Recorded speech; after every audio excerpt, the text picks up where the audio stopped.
सर्वांचं स्वागत आहे. जय भीम नमो बुद्धाय. सावधान. आपल्याला सावध करणारी पुढची गाथा आहे. मलवग्गो 6व्या क्रमांकाची गाथा. मलवग्गो हा 18वा वग्ग आहे. एकूण 26 वग्ग, 423 गाथा धम्मपदातल्या. त्यातला हा 18वा वग्ग आहे आणि धम्मपदातली गाथा क्रमांक 240. इंटरेस्टिंग गाथा आहे.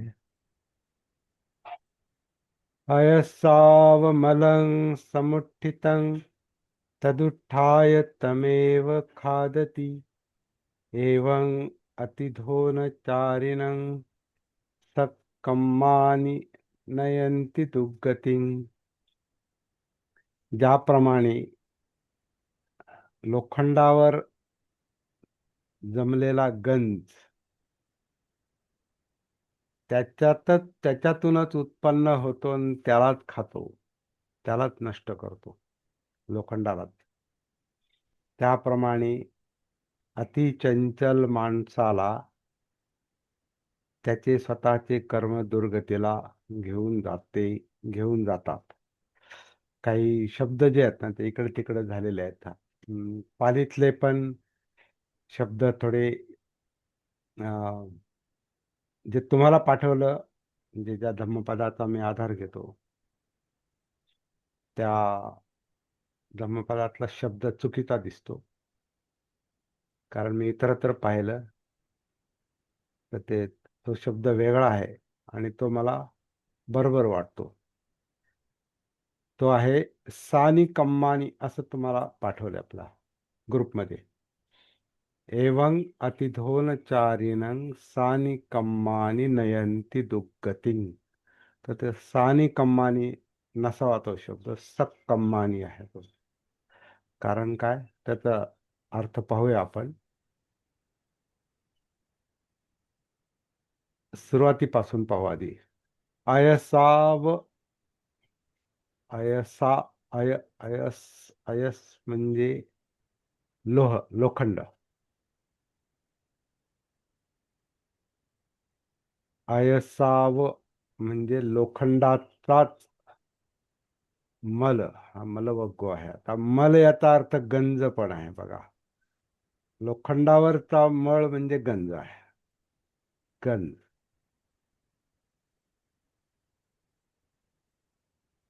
लोखंडावरचा गंज समुत्थितं, त्याच्यातूनच उत्पन्न होतो. लोखंडातूनच गंज उत्पन्न होतो. काय ती रासायनिक क्रिया होतं किंवा पावसामुळं किंवा कशामुळं लोखंड गंजतं आणि गंजून त्याच्यावर जो गंज चढतो तो आतल्या लोखंडाला गिळंकृत करतो, खातो, असं म्हटलेलं आहे. अयसाव मलं समुत्थितं, त्याच्यातूनच निर्माण झालेला, त्याच्यातूनच निर्माण झाला तमेव खादती, त्यालाच खातो, त्यालाच नष्ट करतो. गंजलेले लोखंड त्या लोखंडाला खाऊन टाकतं. एवं अति योनचारिणं. आता अतियोन म्हणजे अति सक्रिय. त्याला चंचल असा शब्द वापरलाय त्यांनी. अतिचंचल, अतिसक्रिय. आणि अतिसक्रिय, अतिसक्रिय म्हणजे काय, तर हे चित्त, आपलं चित्त आणि त्यानुसार काम करणार हे शरीर. कारण शरीर स्वतंत्र काम करत नाही. हे शरीर जे जिवंत आहे ते जिवंतपणा चित्तामुळे आहे. त्याला आपण चेतना, चैतन्य असे शब्द आपण वापरतो व्यवहारात. तर ते चित्त, चेतना, चैतन्य, जिवंतपणा जो आहे त्या त्या जिवंतपणाच्या म्हणजे चित्ताच्या गुणधर्मानुसार शरीर काम करतं, म्हणून ते सक्रिय असतं. आणि अति चारिणंग, आता हा शब्द काही त्यातला विग्रह मला पूर्ण लक्षात नाही आला, पण काही काही शब्द म्हणजे आता जसा एक शब्द चुकीचा आहे पुढचा, त्याचे काही शब्द जे आहेत ते पटकन लगेच त्याचा विग्रह जमत नाही, किंवा तो लगेच लक्षात येत नाही. तसं आता हा चारिनंग म्हणजे याला अतिचंचलता. चारिनंग म्हणजे आचरण करणारा, म्हणजे वर्तन करणारा. चारिनंग म्हणजे अतिरेकी, म्हणजे अति सक्रिय, म्हणजे चंचलता त्याला म्हटलेला आहे. म्हणजे खूप धावपळ करणारा, धावपळ करणार अतिसक्रिय शरीर, हे स्थूल शरीर, ते अतिसक्रिय कशामुळे होतं? सक्कम्मानी. आता हे सानी कम्मानी इथे शब्द आलाय दुसऱ्या धम्मपदामध्ये, सक्कम्मानी. आणि तो शब्द बरोबर वाटतो. कशामुळे? सक अं, सक्कम्म म्हणजे स्वतःचं कर्म. असा एक शब्द इतरत्र आलेला आहे. सच्चित्त परियोदपन म्हणजे स्वतःच चित्त, सच्चित्त. तसं हे सक्कम्म, स्वतःच कम्म, म्हणजे या जिवंत अस्तित्वाकडून घडणार कम्म, सक्कम्म, सच्चित्त. किंवा अजून एक शब्द आहे, सक्काय दिठ्ठी. स्वकाया म्हणजे ही काया स्व आहे, मी आहे, ही अशी समज, दृष्टी, सक्काय दिठ्ठी. तर सक्कम्मानी, सक्कम्म हा शब्द योग्य वाटतो. सक्कम्मानी. तर हे कम्म सक्रिय करतं, अतिचंचल बनवतं, अतिसक्रिय बनवतं. आणि हे कम्माच्या पाठीमाग कम्म हा शब्द फार महत्वाचा आहे, कारण कम्म विपाक, कम्म सिद्धांत, कम्मानी पुनर्जन्म, कम्मानी पुनर्भव, असे शब्द आपल्याला तात्विक याच्यामध्ये सापडतात. बाबासाहेबांनी पण याच्यावर काही फोकस टाकलेला आहे बुद्धांडी धर्मामध्ये. कम्म आणि पुनर्भव हा एक चॅप्टरच आहे त्यांच्या द बुद्धांडी धर्मामध्ये. तर कम्म, हा कम्म म्हणजे कर्म, आणि कर्म म्हणजे ऍक्शन, कृती, म्हणजे वर्तन.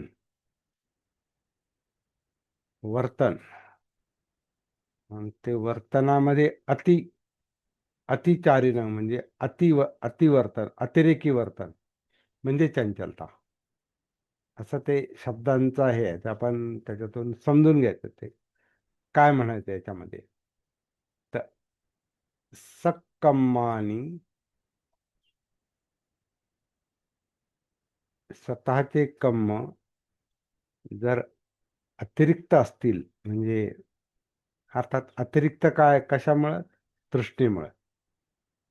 म्हणजे अतिरिक्त इच्छा, अमर्याद इच्छा, तृष्णा, सर्वसाधारण जगण्यासाठी लागणाऱ्या इच्छा आकांक्षापेक्षा पुढचं, आणि त्या पुढच्या इच्छा आकांक्षा ज्या अविद्येमुळे आहेत, अविद्येमुळे आहेत, अज्ञानामुळे आहेत,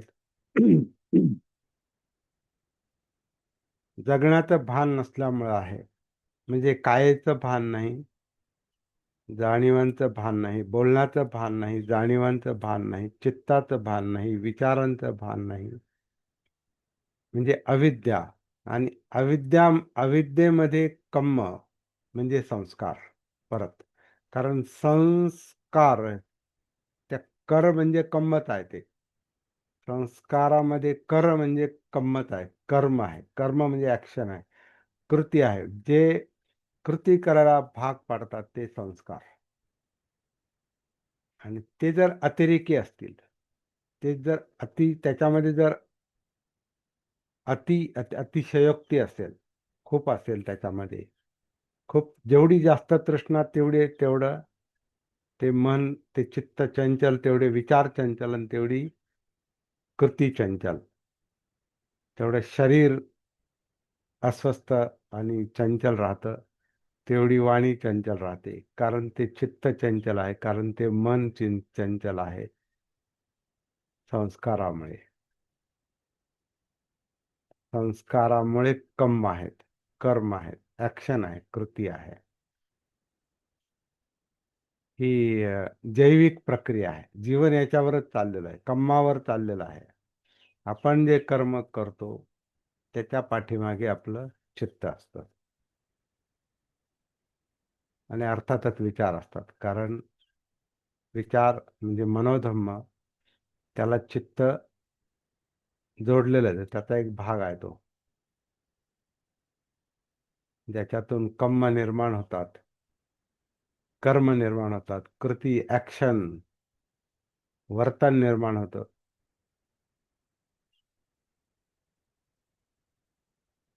ते जर अतिरेकी असेल, अतियोनचारिणं, त्याच्यामध्ये जर अतिरेक असेल, त्याच्यामध्ये जर चंचलता असेल, त्याच्यामध्ये पळापळ धावपळ असेल, तर ते कर्म तसं आहे. कर्म म्हणजे संस्कार तसे आहेत, जे कृती करायला भाग पडतात. आता इथं ती उपमा दिलेली आहे. ते कर्म त्या माणसाला खाऊन टाकतात, दुर्गतीला नेतात. ज्याच्या कायेमध्ये ते कर्म आहे, ज्याच्या कायेमध्ये ते चित्त आहे, जे मन आहे, जे मनोधम्म आहेत, ते त्या कायेला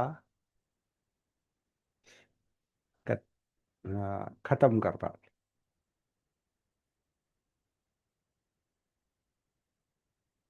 ते कर्म, जसा गंज लोखंडातूनच निर्माण होतो, म्हणजे लोखंडाची ती निर्मिती आहे, तसं हे कर्म ही त्या कायेतूनच निर्माण झालेली एक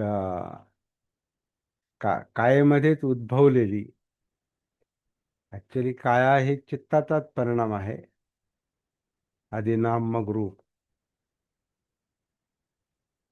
पण ते कायेतच चाललंय सगळं ते कर्म. या जिवंत कायेमध्ये जाणीवा, चित्त, वेदना, आपण म्हणतो ना सती. सती आपली जी जाते त्यामध्ये पठाण करते, उतरते, प्रस्थान करते. श्वास, काया, जाणीवा, फिलिंग, सुख दुःख, चित्त, जिथे कर्म आहेत, आणि मनोधम्म, एक त्याची ऍक्शन आहे, कृती आहे, मानसिक कृती आहे, त्याला आपण विचार म्हणतो. मनोधम्म, जे जाणवल्यावर ते धम्म, नाही तर मग ते कर्म. कर्म हे धर्म बनतात जेव्हा त्याला जागृतीपूर्वक पाहिलं जातं. कर्म धम्म. धम्माबरोबर धम्म हे जागृतीमुळे ते कर्माचा धम्म कळतो. धम्म म्हणजे सत्य, कार्यकारण भाव, जो जागृतीला कळतो, म्हणजे बुद्धाला कळतो. आपण ती प्रॅक्टिस करत असतो, तर मग आपल्यात निर्माण होणाऱ्या बुद्धाला आपल्यातले धम्म कळतात. बुद्धाला धम्म कळतात, धम्म कळाल्यावर बुद्ध कळतात. असं जे यो यो धम्मं पश्यति जो मग पश्यति, जो धम्म पाहतो तो मला पाहतो, हे जे आहे समीकरण, तोही कार्यकारण भावच आहे. तर जागृतीला ते जे दिसतं ते धम्म. काय दिसतं? तर कर्म. कर्म म्हणजे ऍक्शन. मानसिक कर्म, वाचिक कर्म, शारीरिक कर्म. काया वाचा मन. त्याच्यामध्ये इंद्रिय आलेच. कारण इंद्रिय परत एक कायचा आणि कायाला आणि मनाला, चित्ताला जोडणारे ते माध्यम आहेत. डोळे, कान, नाक, जीभ, त्वचा. ते त्याच्यात त्याच्यात घडणाऱ्या ज्या घडामोडी, संस्कार, कर्म.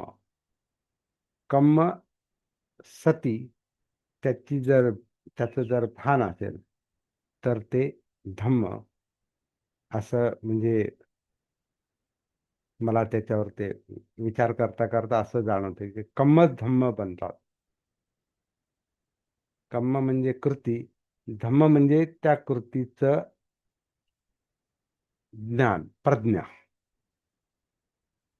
समज, कार्यकारण भाव कशामुळं काय होतं. तिथूनच ते सगळं, ती समज आल्यावर जे बुद्धांनी सांगितलं तेच आपण वाचतो.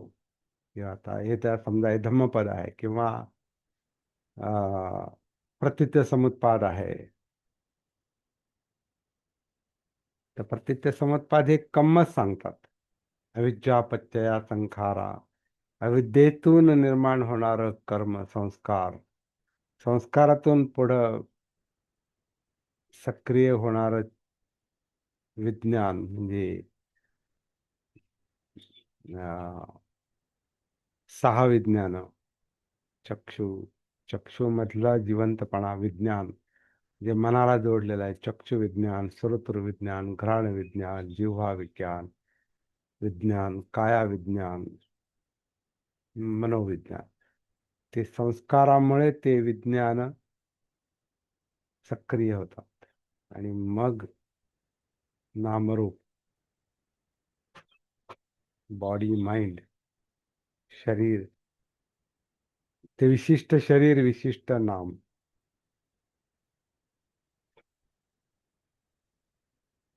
आणि मग पुढची 12 निदानं. तो एक वेगळा अभ्यासाचा विषय आहे. आपण कर्म समजावून घेतो इथं. कर्म, कर्म, संस्कार कसे शरीराला खतम करतात. संस्कार हे शरीरातूनच, ह्या म्हणजे जिवंत कायेतूनच निर्माण होतात. कारण कायात ऐकते, पाहते, गंध, चव, स्पर्श. त्याच्यातून मनोधम, विचार प्रक्रिया, हे कायेतूनच हे निर्माण होतंय. आणि त्याच्यानुसारच कर्म चाललेलं आहे, कर्म चाललेलं आहे, कृती चाललेली आहे. शारीरिक कृती, वाचिक कृती, मानसिक कृती कर्मानुसार चाललेली आहे आणि ती आतच चाललेली आहे.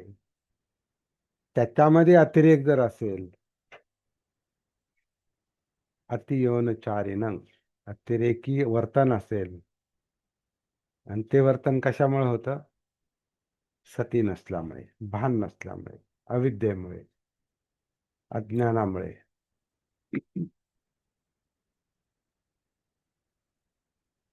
तर तो गंज जसा त्या लोखंडातूनच निर्माण होतो आणि लोखंड खतम करतो, तसं हे शरीर तृष्णेच्या याच्यामध्ये हळूहळू खतम होतं.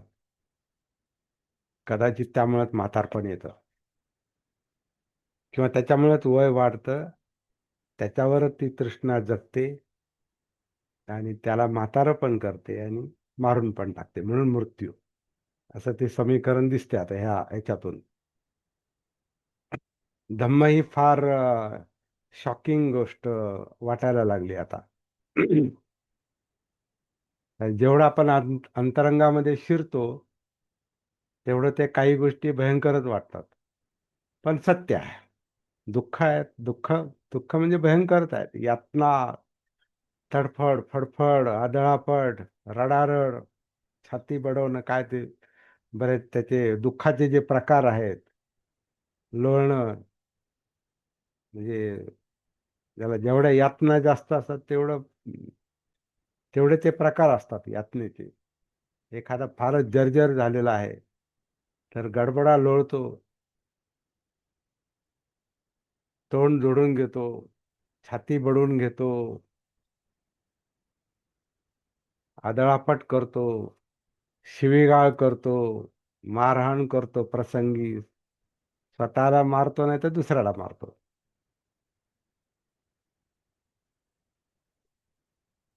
तर हे सगळं जे, हा जो ताप संताप आहे, या यातना जे आहेत, हे सगळं तृष्णेचं कर्म आहे.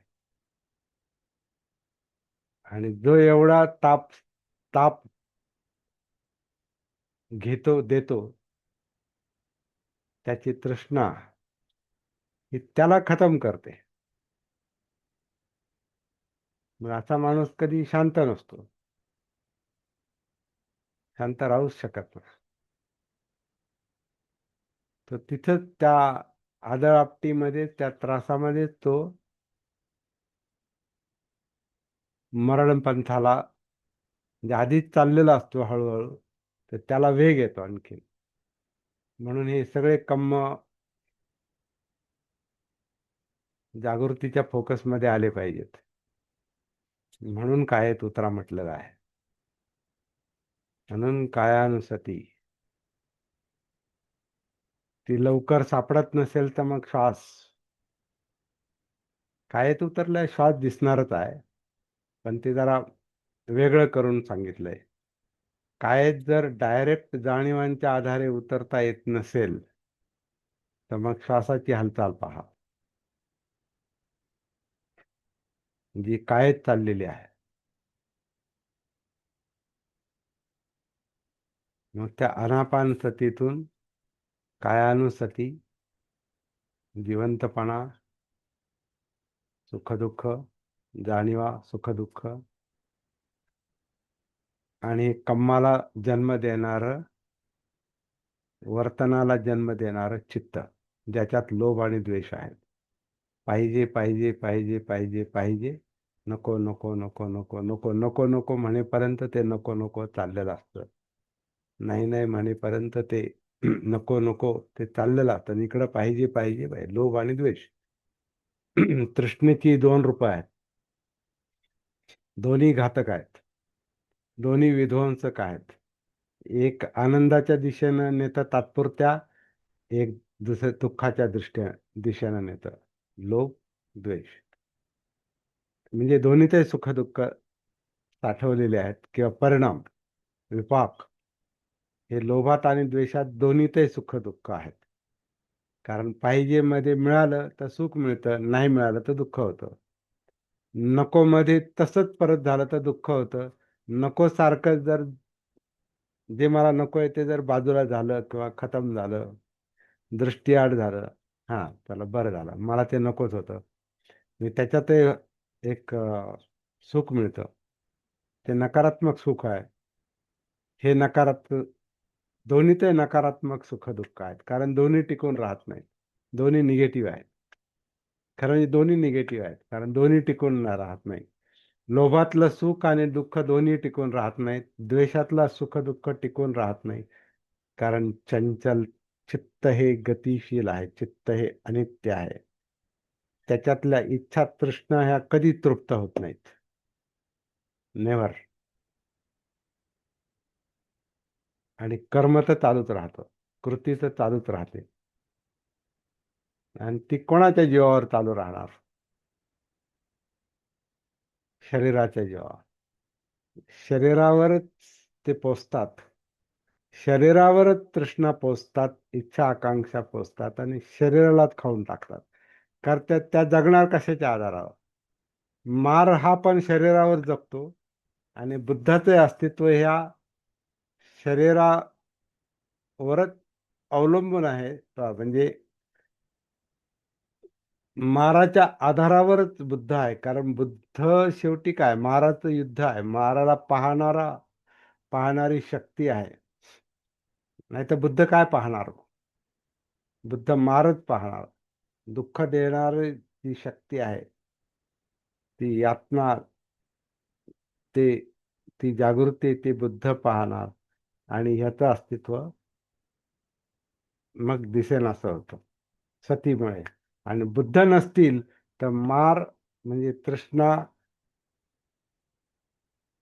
ज्या या शरीरावरच पोचतात, तो मारच या शरीराला खाऊन टाकणार. कारण ते दुःख आहे, यातना आहे. त्याचा परिणाम दुःख आहे, यातना आहे. तर फार इंटरेस्टिंग गाथा आहे.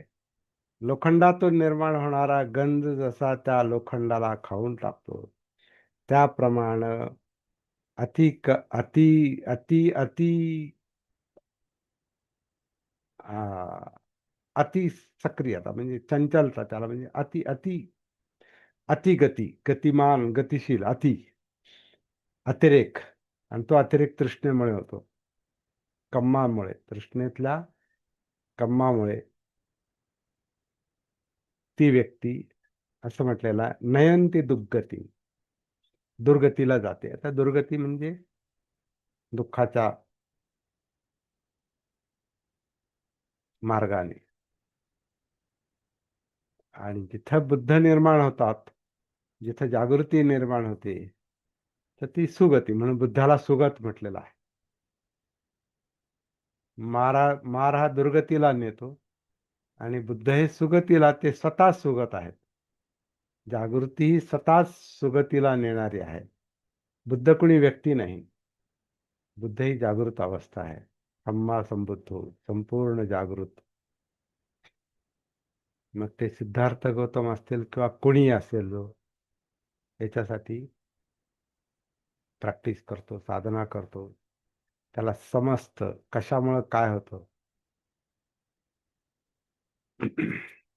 तर ही एक समज आहे की गंज जसा लोखंडाला खाऊन टाकतो, तृष्णा त्या व्यक्तीला, त्या शरीराला, त्या व्यक्तीला नाही, कारण व्यक्तिगत काहीच नाही. आपण म्हणजे आपलं शरीर नाही. तो गैरसमज आहे, सक्काय दिठ्ठी, स्वकाया दृष्टी. आपण म्हणजे आपलं शरीर नाही, आपण शरीर निर्माण नाही केलं, आपण ठरवून जन्माला आलो नाही. झालात कार्यकारण भावानुसार काय जे आहे ते झाला. मी होऊन जन्माला नाही आलो, आणि होऊन मरणार आहे नाही, ठरवून मरणार नाही, ठरवून जन्माला नाही आलो. मग जन्म आणि मरणाच्या मधलं हे जे जीवन जे आहे, हे ठरवून नाही चाललं, हेही कार्यकारण भावानुसार चाललेलं आहे. त्यातला एक कार्यकारण भाव म्हणजे हा तृष्णा आहे. तृष्णामुक्ती पण आहे. जर जाग असेल, सती असेल, भान असेल, तर तृष्णामुक्ती. नाहीतर तृष्णा, दुःख, त्याच्यामध्ये चाललेली तडफड, धडपड, अतिचंचलता, यातना, हदळापट, रडणं, गागणं, लोळणं, छाती बडवणं, स्वतःला मारून घेणं, त्या दुसऱ्याला मारणं, ताप, संताप,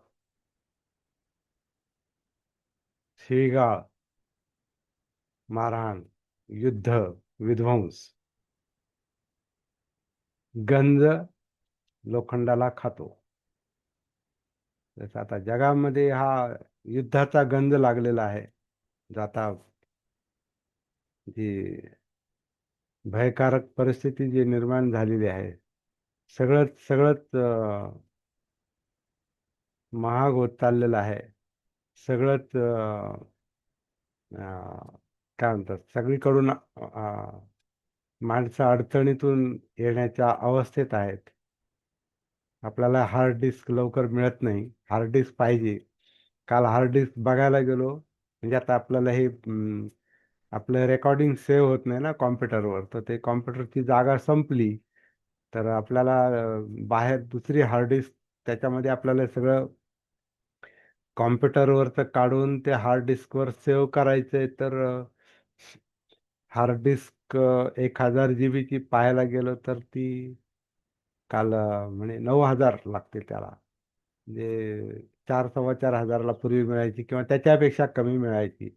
पण आता या युद्धजन्य परिस्थितीमध्ये जे काही दुष्परिणाम झाले, तर ज्या या वस्तूंवर आपण अवलंबून आहोत, या वस्तू पण सहज मिळत नाही.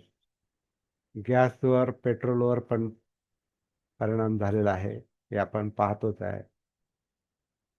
अजून काय होईल माहिती नाही. जगाला गंज लागत चाललेला आहे. युद्ध, म्हणून बुद्धाने युद्धाला विरोध केला, उगीच नाही. बाबासाहेब म्हणले जगाला बुद्धाशिवाय पर्याय नाही, उगीच नाही म्हटले. कारण माणसाच्या इच्छा, आकांक्षा, तृष्णा ज्या अतिचंचल आहेत, त्या जगाला गंजवून टाकणार आणि खतम करणार. जर माणसांना जाग आली नाही तर. आणि माणसं भानावर आली म्हणजे जग जर धम्मराज्य झालं, मग हा गंज जेवढा आहे तेवढा तो निघून जाईल. किंवा पुढच्या, कारण आता शेवटी एकच नाही हे, काय म्हणतात, पुढच्या पिढ्यांना तरी त्याचा लाभ होईल.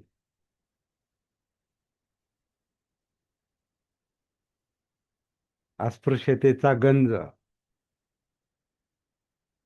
त्याच्यामुळे खतम झालेल्या अनेक पिढ्या खतम झाल्या. सामाजिक गंज आणि मानसिक गंज आहे तो परत. कारण जात, अस्पृश्यता हा मनाला लागलेला गंज आहे, त्या त्या व्यक्तीला. म्हणजे एखादा दलित सुद्धा स्वतःला दलित आणि वंचित आणि खालचा समजत असेल तर त्याला न्यूनगंडाचा गंज लागलेला आहे. आणि वरच्या जातीला अहंगंडाचा गंज लागलेला आहे. एकूण सगळे गंजलेलंच आहे. आणि ही व्यवस्था सगळ्यांनाच खाते. म्हणून रिझर्वेशनसाठी मारामारी आहे. मला का तुला, मला इतकं पाहिजे आणि तुला नाही मिळू देणार. मग परत युद्ध. आता हे अंतर्गत युद्धच आहे, जाती युद्धच आहे. जाती जातीमध्ये युद्धच चालू आहे, सुप्त. त्याचं व्यक्तरूप पण आहे. पण हे जे मानसिक युद्ध आहे ना, जाती व्यवस्थेचं मानसिक युद्ध हे आपल्याला लागलेला गंज आहे. जो जाती व्यवस्था लादतो, निर्माण करून लादतो, त्याला पण लागलेला गंज आहे. जो जाती व्यवस्था सहन करतो, भोगतो, स्वतःला लावून घेतो का मी या जातीचा आहे आणि मी या व्यवस्थेतला आहे, तर तो त्याला लागलेला गंज आहे. तो त्याला खतम करणार. म्हणून बाबासाहेब जे म्हणाले, ज्या व्यवस्थेनं आमची राखरांगोळी केली, धर्मात म्हटले ते, ज्या धर्मानं आमची राखरांगोळी केली, तो धर्म त्यांचीही राखरांगोळी केल्याशिवाय राहणार नाही. गंज लागला. तर धम्म हा अनेक गोष्टींचा उलगडा करतो. कारण धम्म म्हणजे मन आहे, चित्त आहे, आणि त्याच्यातून माणसाचं वर्तन आहे आणि त्याचे परिणाम आहे. आणि हे जागृतीला जे सतीला जे दिसतात, त्याच्यातून तो मग कार्यकारण भाव लक्षात येतो. कशामुळं काय चाललंय जगामध्ये. जगामध्ये आधी माझ्यात काय चाललंय ते दिसतं. मग आजूबाजूला कुटुंब असेल, आपली व्यवस्था असेल, समाज असेल, जात असेल, आपली वस्ती असेल, समाज असेल, राज्य, राष्ट्र, जग, ते एकच आहे. ते इथूनच निर्माण झालेलं आहे. जग म्हणजे मी. जग म्हणजे व्यक्ती. कारण व्यक्ती जग पाहतो. व्यक्ती नसेल तर कुठे आहे जग मग.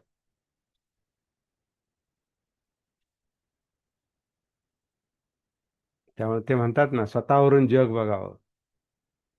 तसं आहे. स्वतःला ओळखलं, दीप भव, दीप झालं, हे मग सगळंच कळतं. कारण संस्कार कळतात, कर्म कळतं, दुःख कळतं, दुःखमुक्ती कळते. गंजही कळतो, गंजमुक्ती कळते. कर्म कळतं, कर्म कळतं. विपाक म्हणजे परिणाम कळतो. कार्यकारण भाव कळतो. सगळं कळतो.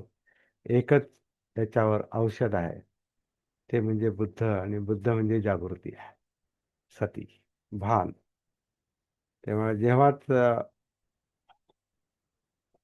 आपल्याला आणि जगाला जेव्हा भान येईल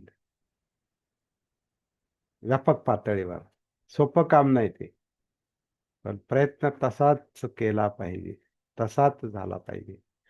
जाणकार लोकांनी त्याच दिशेनं काम केलं पाहिजे, दुसरा त्याच्यावर पर्याय नाही. कुठं अडकवू नका लोकांना, कुठं लोकांना अडकवायची गरज. जागं करा. बाबासाहेबांनी जागृतीचा अग्नी तेवत ठेवा. त्यांनी जनजागृती केली. बुद्धानं बहुजन हिताय बहुजन सुखायसाठी बहुजन जागृती केली. आपण बहुजन अल्पजन जातीत बांधले. बुद्धाचा बहुजन वेगळा शब्द, तो कन्सेप्ट वेगळा. आपण संकुचित अर्थानं अल्पजन आणि बहुजन असं आपण त्याचं विश्लेषण करतो. बुद्धाचा बहुजन म्हणजे बहुजन अज्ञानी, अविद्येत असणारा मोठा वर्ग, कारण भानावर नाही, जो संघर्ष करतो,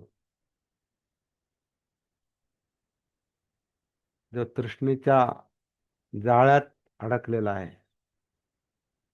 ज्या बहुजनाला गंज लागलेला आहे, तो गंज काढायचा असेल तर बहुजनांना जागृत करा. अल्पजन म्हणजे जे जागे आहेत ते, म्हणजे बुद्धांनी स्वतःला किंवा त्यांच्या संघाला किंवा जे जे लोक जागे झाले होते, जागृत झाले होते आणि दुःखमुक्तीच्या मार्गावर लागले होते, ज्यांनी स्वतःतल्या विकृती, तृष्णा ज्यांनी कमी केल्यात किंवा करण्याच्या मार्गावर होते, मुक्तीच्या मार्गावर होते, ते थोडेच लोक होते, अल्पजन होते ते, आणि बहुजन अज्ञानामध्ये होते. म्हणून बहुजन हिताय बहुजन सुखाय. कारण फार मोठा वर्ग जो आहे तो असा गंज लागलेला आहे, अज्ञानात आहे, विकृतीत आहे, तृष्णेत आहे, संघर्षात आहे, युद्ध करतो, दुःख निर्माण करतो. आधी जन्म हे दुःख आहे.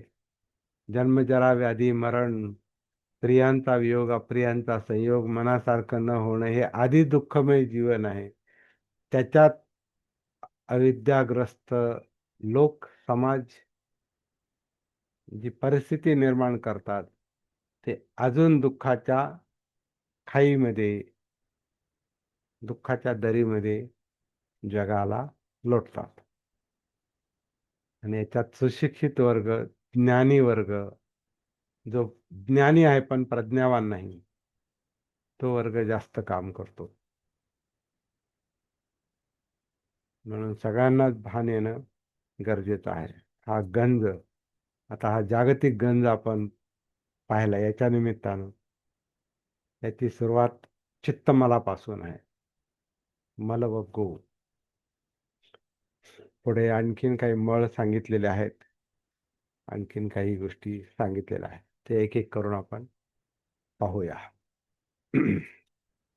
आजच्या पुरते इतकं पुरे.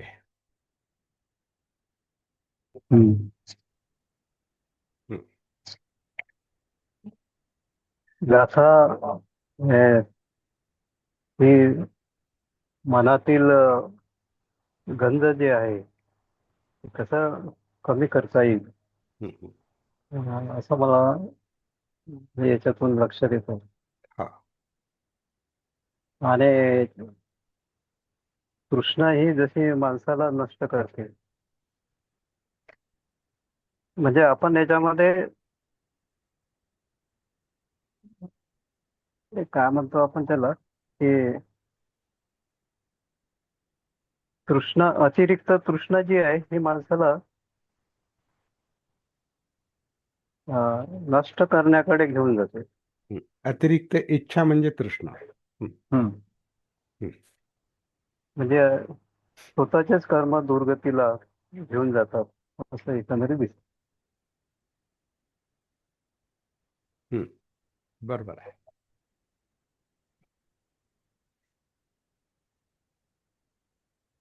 आणि हे शब्द. हम्म. आधी ही गाथा तुम्हाला आधी ही गाथा कशी वाटली, म्हणजे स्पष्ट नाही वाटली, म्हणजे हा म्हणजे विस्कळीत क्लिअर वाटली वाटत म्हणजे. नव्हती. आणि हा, जसं आम्ही नेहमी समजतोय की बाबा हे म्हणजे काहीतरी आपल्या आटोक्यात आहे. काहीतरी हा, आपल्याला गंज. बुद्धीला किंवा समजून घेऊ शकतो आपण काही थोडी थोडी. हं. तर हे म्हणजे सगळं असं वाटत होतं हे सराकडून आपण संपूर्ण आता हे याचं विश्लेषण काय असेल. आणि आपण अतिशय म्हणजे ते अवघड गोष्ट ते कशी एखादी सोपी करून जावी तसं आपण सोपी करून दाखवलेलं आहे. आणि अगदी तुम्ही अं, आपल्या युद्धापर्यंत युद्धाचा जे गंज चढलेला आहे जगाला. अं, आणि तो अजूनही काही संपलेला नाही हो जगाला. तर खूप म्हणजे ते म्हणजे ज्याला आपण म्हणा की प्रबोधनात्मक आपलं जे विश्लेषण आहे हे स्वतःच्या मनापासून तर ते जगापर्यंत आपण पोहोचलेलं आहे. आणि भयंकरपणा पण लक्षात येतो, म्हणजे माझ्या पण ते नाही हे अतिरिक्त तृष्णा आहेत ना आपल्या. हे अतिरिक्त युद्ध तृष्णा. जे दिसतंय हे अतिरिक्त तृष्णा आहे. काही गरज नसते. बुद्धाचा मार्ग जो आहे तो खरंच जगाला बाबासाहेबांनी म्हटलेलं आहे. तुम्हीच मगाशी उल्लेख केलेला आहे की बाबा जगाला बुद्धाची गरज आहे. आणि हे खरं आहे. जगाला बुद्ध धम्माशिवाय पर्याय नाही. हे आज जे चित्र दिसतं हे अजूनही म्हणजे ते ओळखलं नाही खऱ्या खऱ्या अर्थाने बाबासाहेबांना. पण हम्म, ज्यावेळेस ओळख होईल समजून घेतील हम्म. संपूर्ण जग संपूर्ण हम्म. मानव. हा आधी त्रिकोणाची तिसरी बाजू, पहिली हा बाजू आपण, ती हा आधी क्लिअर झाली पाहिजे. मग हा बाबासाहेब काय म्हटले ते लक्षात येतं. आणि बुद्धांना छानच आहे बुद्धां सर. हा, हा, हा. आणि हे आपल्या कृतीवर आहे शेवटी. आपण आता आपली कृती चांगली असेल तर तर किती मन उतरू आपण स्वतःमध्ये, किती उतरू. कृती म्हणजे काय? हम्म, थेट उतरणं, हम्म, थेट स्वतः बरोबर. जीवन पाहणं, हीच कृती आहे. काय बाकीचं काहीच करायचं नाही. ऍक्च्युली हम्म, काहीच करायचं नाही. कृती म्हणजे तरी काय करायचे, आधी स्वतःला ओळखणं आहे, की आपलं जीवन काय काय आहे, कसं चाललंय, कसं जगतो आपण, आपलं अज्ञान, आपली अविद्या काय क्रिएट करते, कसा गंध लागलाय आपल्याला. हम्म. गंध पण म्हणजे लोखंडाला बघा, लोखंड हा अजून एक आता बोलता बोलता मला एक शब्द सांगा सांगा. उपयोगात आहे म्हणून लगेच सांगतो. गंध आणि जंग. सांगा. गंजला हा हिंदीमध्ये जंग म्हणतात, आणि जंगचा एक अर्थ युद्ध होतो. हो. जंग म्हणजे संघर्ष, नाही का? तर गंज आणि हम्म, जंग, तर गंजामुळेच जंग आहे. असो, हा, बोला, तुम्ही बोला पुढे. हा ते लोक मला लगेच बोलणं म्हणजे गरजेचं होतं, म्हणून मी तुम्हाला डिस्टर्ब केलं. हा, हा, हा, बोला. नाही नाही डिस्टर्ब वगैरे काय नाही. हा, चाललंय ते हा, हा, व्यवस्थित हा, चाललंय. हा, हा, मला बोला. असं वाटतं की लोखंडाला गंजत चढू नये यासाठी आपला प्रयत्न काय असावा. तर मला वाटतं हम्म, सती जागृतीच हे महत्वाचं आहे. हम्म. लोखंडाला गंजवणार जे काही वातावरण आहे, गंज कशामुळे चढतो? बाहेरच्या याचा परिणाम, बाहेरचा परिणाम जो आर्द्रतेचा असेल, पाण्याचा असेल, वातावरणाचा असेल, आणि ते लोखंड, त्याला काय वरती प्रोटेक्शन नाही. हे, ज्या आपल्या दृष्टीने लोखंडाला, विचार ज्या करतोय लोखंडा आपण. काय काय हं, लावतात ना वरती, लोखंडावर काय लावतात ते, काय केमिकल हं. लावतात बघा. Red red oxide. ऑक्साईड हा, तर केमे. रेड ऑक्साईड जर लावलं तर ते लोखंड गंजत नाही. तसं आपली सती ही रेड ऑक्साईड आहे. म्हणजे ते डबल काम हा, करते ती. बरोबर हा, आहे. आपली सती ही हा. लोखंडासाठी म्हणजे आपल्या जीवनासाठी ते रेड ऑक्साईड आहे, ती जीवनाला गंजू देत नाही आणि आतमध्ये लागलेला गंज पण काढून टाकते. म्हणजे ते आतून बाहेरून रेड ऑक्साईड अप्लाय होतंय, लागलं जातंय. कारण कायेत उतरणं आहे, श्वासाच्या निमित्तानं कायेत उतरणं आहे, जाणीव हाडामासात उतरणं आहे. हाडामासात अक्षरशः ते आपल्याला ते दिसणार नाही, ते पूर्ण दिसणार नाही, पण अगदी काय म्हणतात, केसा केसात उतरणं आहे, रोमा रोमात उतरणं आहे, हाडामासात उतरणं आहे, संपूर्ण अस्तित्व जाणवणं आहे.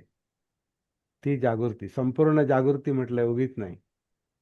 सम्मा संबुद्ध म्हणजे संपूर्ण जीवन हे जागृतीच्या प्रकाशात, तो प्रकाश बाहेरून दिसणार नाही, पण आतून जाणवणार.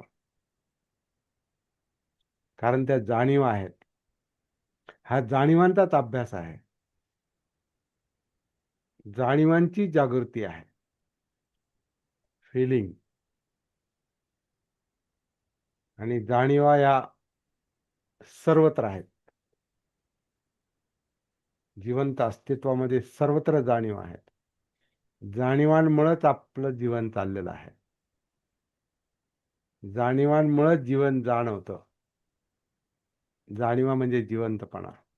पण जाणीवांची जाण असणं म्हणजे बोध आहे, बोधी आहे. ती जागृतीमुळे शक्य आहे. आणि ती सती जागृती असेल तर आतला गंज आपोआपच निघतो. आतला गंज आपोआप निघतो आणि आतली जंग थांबते. म्हणजे ही अतिचंचलता, पळापळ जी आहे ना, या गाथेत सांगितलेली, ती आपोआपच कमी होते. म्हणून शांतता येते, एक स्थिरता येते, एकाग्रता येते, समाधी येते, प्रश्न संपतो. नंतर बाकी काय करायचं राहत नाही. बाकी जीवन हे तर संपुष्टात येणारच आहे. कारण ते मुळातच इच्छा, आकांक्षा, तृष्णेवर चाललेलं आहे आणि त्याला अंत आहे. तृष्णेने जर जन्म घेतलेला आहे, कारण तृष्णा, उपादान, भव, जन्म, जरा, जाती, मरण जे भवचक्रात सांगितलेलं आहे, तर तृष्णेमुळेच जर जन्म आहे, तर मग तो जन्म संपणार आहे.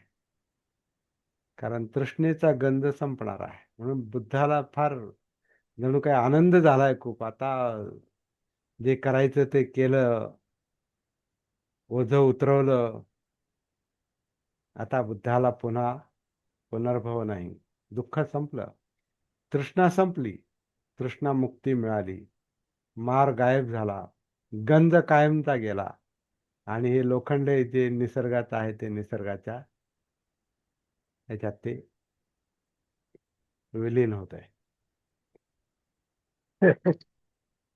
काही नाही. असं एक हा, मला असं वाटतं की असं आपण जसं एखादा प्रयोग करण्यासाठी जसे म्हणजे गृहीत धरली जातात, तसं आपण एखादं असं तर तृष्णा हे निर्माण होऊच गृहीत नये नाही, हे डायरेक्ट असं. इन्साइट आहे.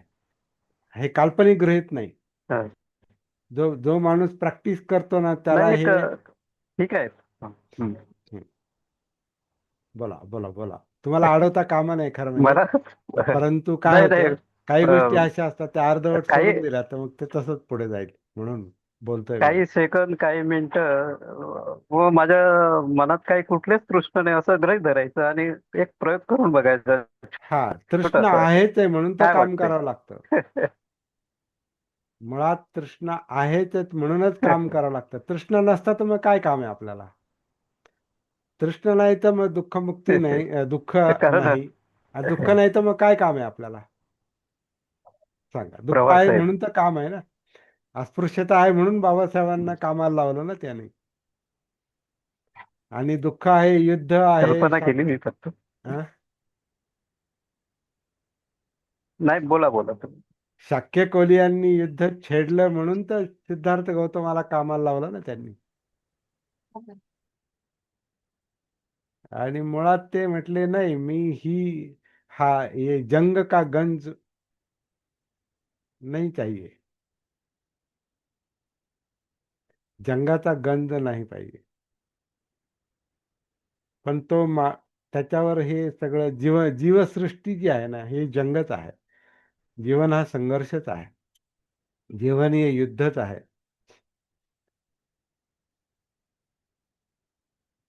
बुद्धाचा बुद्धाचा पल्ला किती लांबचा आहे याच्यावरून लक्षात येतं.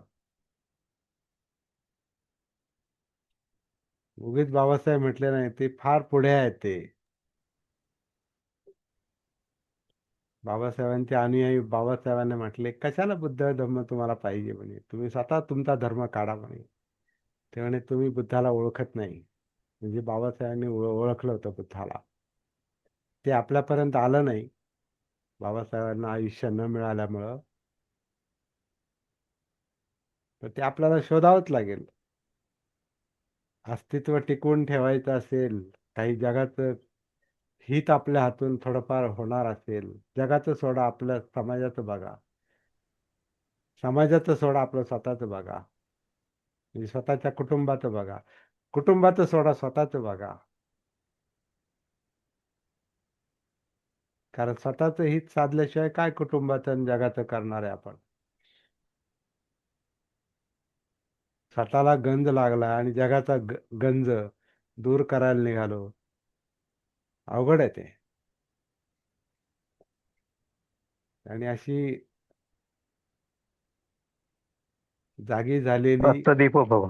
हा, अशी अत्तदीप भव जागी झालेली करोडो माणसं पाहिजेत, तेव्हा हे काम होईल. कोट्यावधी लोक पाहिजेत. आणि ते काम बाबासाहेबांचेच लोक लवकर करतील, असं असं मला, म्हणजे मला तरी वाटतं.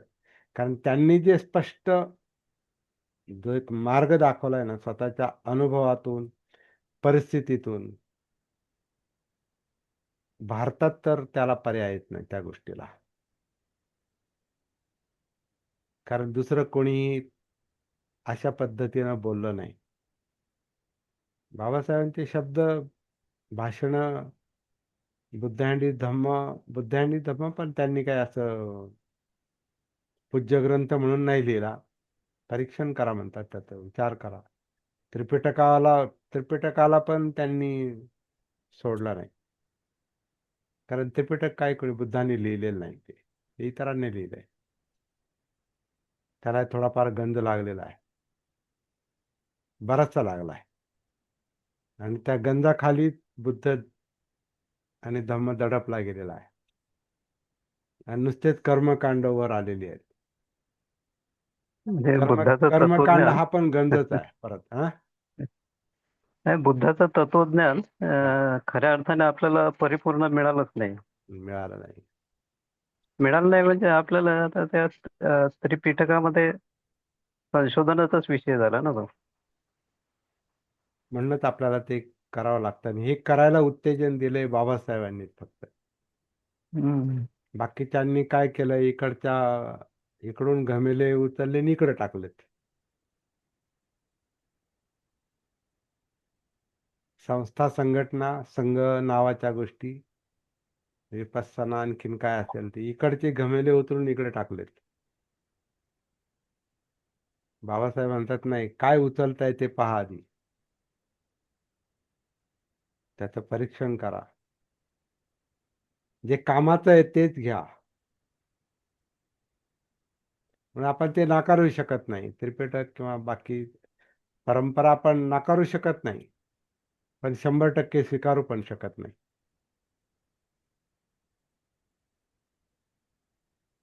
लोखंड पोलाद कामाचं आहे, पण गंज कामाचा नाही ना. हम्म.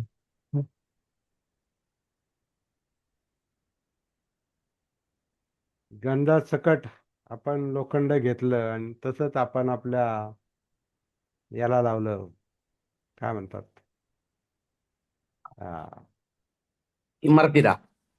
इमारतीला ते लावतात ना, पिलर आणि काय ते स्टील, त्याला स्टील म्हणतो ना आपण. आता स्टील म्हणजे लोखंड आहे ते. ते जर तसंच्या तसं लावलं किंवा कधी कधी इमारतीत हे होतं बघा, पाणी झिरपतं, तर ते आतलं ते गंजायला सुरुवात होते आणि ते वीक होऊन जाते ते, आणि ती इमारत ढासळते. आणि जेवढी मोठी इमारत ढासळते तेवढे त्याच्यात राहणारे सगळे ढासळणार.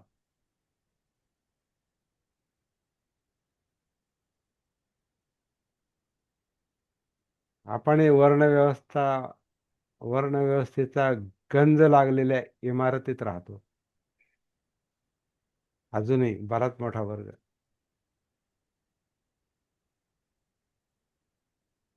भयंकरच आहे. हम्म. म्हणून बाबासाहेबांनी ती इमारत खाली करा, ग्राउंड फ्लोअर खाली करा, खालच्या वर्गानं बाहेर पडा. फॅब्रिकेशन करत असताना, लोखंड वापरत असताना हा. त्या लोखंडाला आकार देण्यासाठी गॅस कटिंग करत असतात. गॅस कटिंग करतात, त्या लोखंडाला जर गंज लागलेला असेल, ते गॅस कटिंग लोखंडाला वितवतं, परंतु त्याच्यावर जर गंज असेल तर त्याची कटिंग होत नाही. म्हणून तो वेल्डर त्याला अगोदर ठोकतो, त्याचा गंज काढतो. आम्हाला सुद्धा आमच्या जीवनामध्ये असं ठोकणारा माणूस हवा. तुम्ही तुम्ही तुम्ही लोहमार्गाशी संबंधित असल्यामुळे तुमचा याच्याशी चांगला संबंध आहे, ते रेल्वेत ठोकणारा असल्यामुळे. हवा, हा? आमच्यावरचा गंज अगोदर काढायला हवा, आमच्या स्वतःच्या विचारावरचा. मला मी दुसऱ्याचं कधीच सांगत नाही, माझ्या स्वतःच्या विचाराचा गंज काढणं जरुरी आहे. पण मग मला आतलं दिसेल. विचारात आधी शिरावं लागतं, फिरावं लागतं. मनोधम्मानुसती. त्या मनोधम्मान ते सगळ्यात अवघड ठिकाण आहे. हाडामासातून मेंदूमध्ये शिरणं सोपी गोष्ट नाही. आज आम्ही मलवग पाहता पाहता चित्तवगामध्ये सुद्धा घुसलो आणि कर्म सिद्धांत सुद्धा बघितला. आम्ही त्याचा कार्यकारण भाव घुसलो, परंतु डीप मध्ये उतरत उतरत आम्ही आमच्या जन्मापर्यंत जाऊन पोहोचलो. जाऊन जन्मापर्यंत आलो.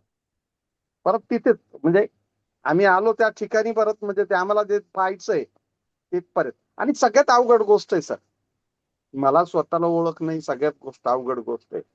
दुसऱ्याला सहज पाहता येतं, तो काय करतो हे सहज पाहता येतं. डोळे डोळे पाहतात, पण आत हा, कुठं, आत आत काय पाहणार, कसं पाहणार? मला पाहणं सगळ्यात अंतरचक्षु, अवघड. अंतर्दृष्टी. बरोबर. नाही पण ते अवघड आहे सर. अवघड. आम्हाला ते असं वाटतं की काय करायचं, आम्हाला काहीच करायचं नाही, काय करणार आहे आम्हाला, मला स्वतःला ओळखायचं. परंतु अहो, ते स्वतःला ओळखणंच खूप अवघड आहे. सगळ्यात अवघड आहे. दुसऱ्याचं म्हणून म्हणतात ना, दुसऱ्याचे दोष पाहणं, दुसऱ्याला पाहणं सोपं आहे. याने असं केलं आणि त्याने तसं केलं. दुसऱ्याच्या डोळ्यातलं कुसळ दिसतं, आपल्या दुसरं डोळ्यातलं मुसळ सुद्धा दिसत दुसरं नाही. दिसत नाही. मुसळ ही खूप मोठी वस्तू होती, मला नंतर खूप नंतर समजलं. मुसळ मुसळ म्हणजे म्हणजे ज्याच्यात जवळजवळ, खलबत्ता. मुसळ नाही म्हणजे नाही, ती ही मुसळ नाही सर. मग मुसळ हा शब्द आला पूर्वीच्या काळी, मोठा उखळ असायचा तो जो ते जो उखळच ना मुसळ मग. हा. खलबत्ता म्हणजे उखळ, मोठं मोठं हा, उखळ. आणि मुसळ हा जो जो नाही म्हणता म्हणता जो 4-4.5 फुटाच्या उंच असायचा. हो. आणि त्याच्यामध्ये ते धान्य कुटायचे, धान्य कुटायचे, आणि त्याच्यामध्ये ते कुसळ असायचे जणू काय. त्याच्यामध्ये कुसळ असायचे. हा, तर ते कुसळ दुसऱ्याच्या डोळ्यात गेलेलं दिसतं, पण स्वतःच्या डोळ्यात एवढं मोठं मुसळ आहे जे आंधळा झालाय पूर्ण. अजिबात हा, ते नाही दिसत. अजिबात नाही. हा, अशी ती उपमा. बुद्धाची उपमा व्यावहारिक, बुद्धांच्या उपमा व्यावहारिकच असायची. आता हे गंज आणि लोखंड व्यावहारिकच उपमा आहे सगळ्या. सगळे व्यावहारिक आहे. आणि आम्ही आमच्यातले बरेच लोक काही वेगळं घेऊन पळतात. काल काल आमच्यात एक जण चांगला नोकरीवाला पुण्यनमोदन मध्ये म्हणत होता, नुसतं त्या व्यक्तीच्या जीवनावर बोलू नका, तुम्ही बाबासाहेबांवर बोला. याला स्वतःलाच बाबासाहेब माहिती नाही. तो बाबासाहेब, त्यांनी ते बाबासाहेब सांगतात, बाबासाहेबांनी हे नाही केलं, ते नाही केलं. अहो, तुम्ही कुठं पाहायला गेले तिथे? आणि बाबासाहेबांनी सांगितलं की शिवर बिलकुल नका घेऊ. म्हटलं बाबासाहेब, ते आणि ते म्हणता हे लिखित आहे.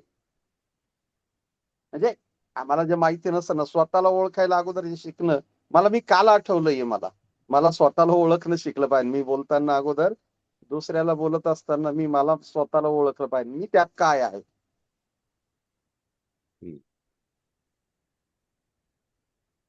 बरोबर आहे. आणि आजची पद्धत झालेली. वापरात असलेल्या लोखंडाला गंज लागत नाही असं म्हणतात. वापरात जागृतीच्या असलेल्या लोखंडाला असं काही नाही. वापरात असलेलं लोखंड जर प्रोटेक्टेड नसेल, म्हणजे त्याला संरक्षण नसेल, वापरात आहे पण ओल्या याच्यात आहे, पाण्यात आहे, किंवा त्याला वरून काय ते कोणतं केमिकल म्हटले मागाशी, आवरण. हा ते कोणतं केमिकल मगाशी म्हटले ना अनिल गायकवाड, रेड कोणतं? Red oxide. हा रेड ऑक्साईड. हा रेड ऑक्साईड जर म्हणजे त्याला प्रोटेक्टेड नसेल, संरक्षण नसेल, त्याला ते गंजणारच आहे. कारण मुळात लोखंडाचा धर्म पण गंजणं हा आहे. तसं शरीर हे तृष्णेतूनच निर्माण झालंय. आता थोडं वेगळं म्हणजे खोलात शिरलं तर असं आहे की तृष्णेतूनच ही काया निर्माण झालेली आहे. तर किमान त्याला जागृतीचं रेड ऑक्साईड म्हणा आणि त्याच्यातून होणार शिलाचरण, सद्वर्तन, त्याच्या मागे असलेली प्रज्ञा, अंडरस्टँडिंग, सम्यक दृष्टी, हे जर असतील तर किमान ते दुःखमुक्त होऊन जगू शकतं. जसं बुद्धाला 35व्या वर्षी ज्ञानप्राप्ती मिळाली, प्रज्ञा मिळाली, नुसतं ज्ञान नाही मिळालं, समज आली जीवनाची, आणि 45 वर्ष त्यांनी दुःखमुक्त अवस्थेत त्या जीवनाचा शेवट केला. झाला तो तो होणारच होता, कारण हे काय टिकणार नाही. हे शरीर जे आहे, जे संस्कारातून निर्माण झालंय, ते अनित्यच आहे ना. त्याचं अस्तित्व परमनंट नाही आहे.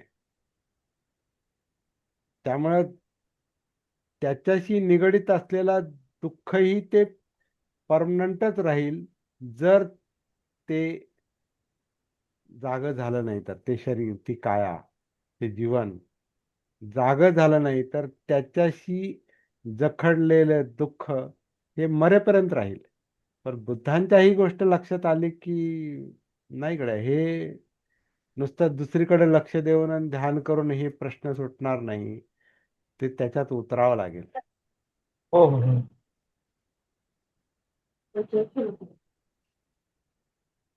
त्याच्यात उतरावं लागेल.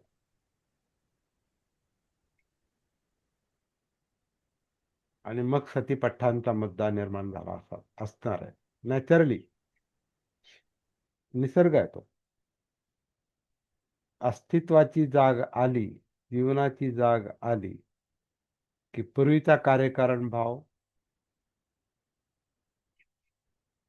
भवचक्र धम्मचक्रामध्ये कन्व्हर्ट होतो, रूपांतरित होतो, कार्यकारण भाव कळतो.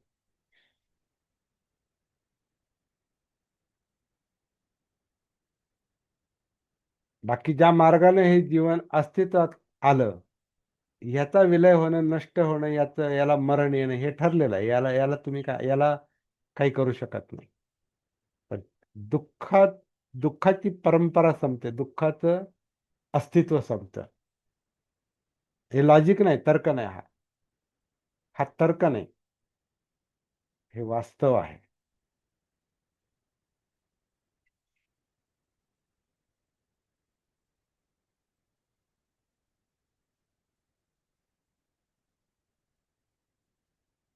हेच लक्षात येणं गरजेचं आहे.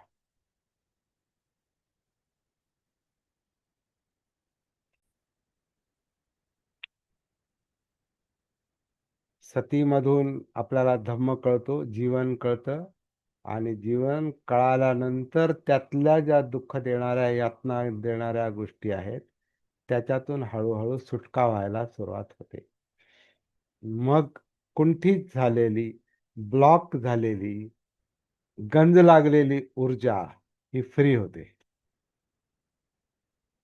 गंज लागलेलं शरीर सुद्धा, कारण शरीर जिवंत शरीर, त्याला जर तृष्णेचा गंध लागलेला असेल, विकृतींचा गंध लागलेला असेल, कामछंद आहे, व्यापाद आहे, द्वेष आहे, आळस आहे, जडत्व आहे, चंचलता आहे, डाऊट्स आहेत, मीपणा आहे, सत्काय दृष्टी आहे, कर्मकांड आहे, हे सगळे गंज आहेत. संस्कार संस्कार हा पण एक गंजच आहे. संस्कार मुक्ती, कारण संस्कार दुःख आहे, दुःख आहे म्हणजे गंज आहे, कारण संस्कारच काहीतरी करायला लावतात. तर ह्या सगळ्यातून जी सुटका होते, मुक्ती मिळते, ती धम्मविजयामुळं. धम्म आतल्या आत समजतात. आता हे दाखवण्याची गोष्ट नाही, ही अनुभूतीची गोष्ट आहे, ही प्रज्ञेची गोष्ट आहे, त्यालाच प्रज्ञा म्हणतात. तर त्याच्यातून ती सुटका जी होते, ऊर्जा मोकळी होते, एनर्जी मोकळी होते, ते तिसरं वीर्यं. वीर्य म्हणजे उत्साह, जिथं ते जिवंतपणा जो ब्लॉक झालेला आहे, त्या जिवंतपणाला जो गंध लागलेला आहे, जे जडत्व आलेलं आहे, ज्याच्यात चंचलता आहे किंवा काही सुचत नाही, डाऊट, विचिकिच्छा, किंवा ते सुचत नाही म्हणून काहीतरी कर्मकांड करत राहतो, शीलव्रत परामर्श. मग लोभ आहे, द्वेष आहे, 10 बंधनं. मग मीपणा आहे, ही काया मी आहे, रूपराग, किंवा या रूपाच्या पलीकडचं जे आहे, कुणीतरी निर्माण केलेलं आहे, आणि मग ते त्याच्यात अडकतो, अरूप राग, फॉर्मलेस एक्झिस्टन्स. त्याच्यातूनही सुटका होते, काही नाही, भ्रम आहे सगळा. रूपराग, अरूप राग, मान. हा, मला आता हे सगळं समजायला लागलं, मी फार मोठा आहे, आम्ही वेगळा आहे, काहीतरी दैवी शक्ती माझ्यामध्ये आहे, मी काहीतरी वेगळा आहे. हे असं एक स्टेटमेंट येतं, कुठेतरी वाचलं मी, की असं कुणीतरी सांगितलं ते, आणि ते बरोबर आहे. बुद्ध जर म्हणाले की मी बुद्ध आहे, तर ते बुद्ध नाहीत, कारण बुद्ध ही सांगण्याची गोष्ट नाही. तर ते असं काय म्हणत नाही, मी बुद्ध आहे आणि काहीतरी वेगळं मला मिळालेलं आहे. ते कोणालाही मिळू शकतं, जो जागा होईल त्याला. म्हणून त्यांचं पहिलं त्या उपकाला दिलेलं प्रवचन, उपदेश फेल गेला, हे त्यांच्या लगेच लक्षाला, जागेवरच लक्षात आलं. त्या नग्न साधूला म्हटले ना, मी बुद्ध आहे, तर तो आकडला. तर तो, मी पण तपश्चर्या करतो, तूच काय, मी पण तर तुझ्यापेक्षा भारी तपश्चर्या, मी नागडा आहे पूर्ण, बहुतेक महावीराचा शिष्य असावा, उपक, तुझ्यापेक्षा भारी तपश्चर्या माझी आहे म्हणे, मोठमोठाले उपोषण करतोय मी, खूप यातना देतोय या शरीराला, खूप दुःख देतोय मी, दुःखमुक्तीसाठी दुःख देतोय, मला नाही सापडलं ते ज्ञान दुःखमुक्तीचं, आणि तुला कसं काय सापडलं, तू तर जेवायला लागला म्हणे, खायला लागला, बुद्ध झाला. का त्यांचं नाव होतं तेव्हा.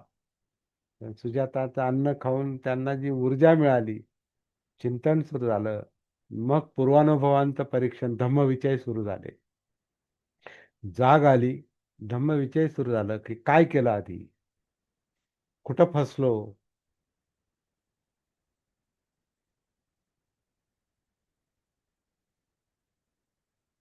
मान. तर तर ती भाषा, मग नंतर बुद्धांनी ती भाषा बदलली म्हणतात. जे उपकाशी ज्या पद्धतीने बोलले, मग पुढचं, हे बुद्धत्व असं असं आहे, हे असं असं होतंय, कार्यकारण भावाच्या भाषेत मग सांगायला सुरुवात केली त्यांनी. मला हे मिळालं आणि मी असं आहे, अशी व्यक्तिगत भाषा नव्हती ती. धम्म असा असा आहे.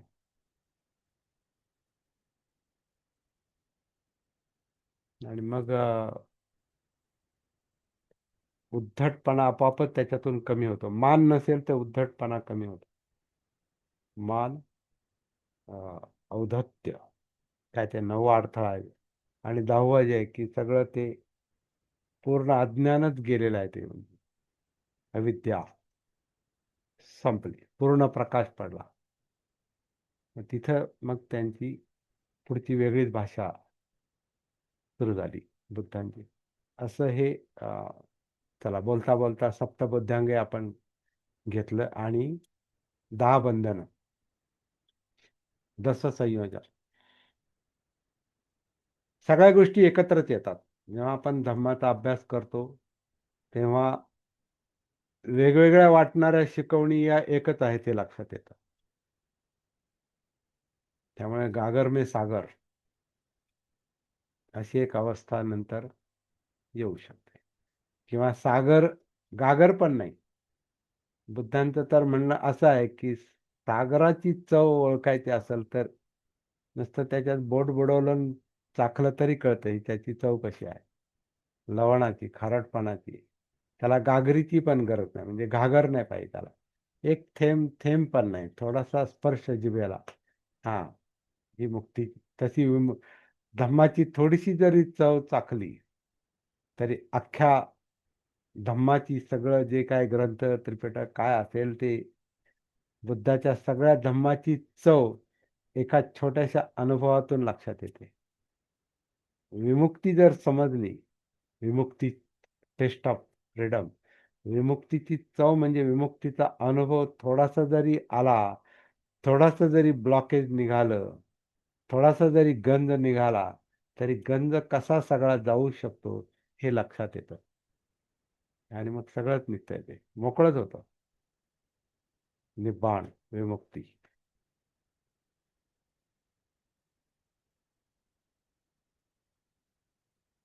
तर आनापानसतीची भावना महाफलदायक होते. आनापानसतीची अधिकाधिक भावना केल्याने ती 4 सती, भान, जागृती, आनापानसतीची भावना महाफलदायक होते. आनापानसतीची अधिकाधिक भावना केल्याने ती 4 सतीपठ्ठाणांना परिपूर्ण करते. 4 सतीपठ्ठाणांची अधिकाधिक भावना केल्याने, म्हणजे कायानुसती, वेदनानुसती, चित्तानुसती, धम्मानुसती, 4 सतीपठ्ठाणांची अधिकाधिक भावना केल्याने ती सप्तबोध्यांगांना परिपूर्ण करते. म्हणजे सती म्हणजे सतीपठ्ठान, धम्मविचय, वीर्य, प्रीती, प्रश्रब्धी, समाधी, उपेक्षा, या सप्तबोध्यांगांना ती परिपूर्ण करते. आणि सप्तबोध्यांगांच्या परिपूर्णतेनंतर विद्या आणि विमुक्तीची प्राप्ती होते. जीवनाचा उद्देश साध्य होतो. असं जे आनापानसती सुत्तामध्ये जो सार सांगितलेला आहे, तो सार हीच प्रॅक्टिस आहे. त्याच्यासाठी हे सगळं चाललेलं आहे. त्यामुळं अभ्यासाचे फार मोठं डोक्यावर ओझं मोठं डोक्यावर घेण्याची गरज नाही. सिंपल. हे धम्मविचय. धम्मविचय म्हणजे काय? ते सगळं ते अनावश्यक ज्या गोष्टी आहेत किंवा ओझ्याच्या ज्या गोष्टी आहेत, ते ओझं हलकं करा, ज्ञानाचं पण. आणि सगळं कर्मकांडांचं ओझं सगळं कमी कमी करत करत सार लक्षात आला पाहिजे. धम्माची, विमुक्तीची चव फक्त जिभेला लागली पाहिजे, म्हणजे अनुभवाला. That's all. इतकं सोपं आहे, सरळ आहे, मी तर म्हणतो. त्यामुळे फार पळापळ, उपद्व्याप, उलाढाल, उचापती, इकडं पळ तिकडं पळ, हे कर ते पळ, काही नाही. अत्तदीपक हो. स्वतःमध्ये उतरायचे, स्वतःला पाहायचे. स्वतःतून जग उलगडणार आहे, कारण आपण जगाचा भाग आहोत. आपण निसर्गाचा भाग आहोत. त्यामुळे एक साधे सब साधे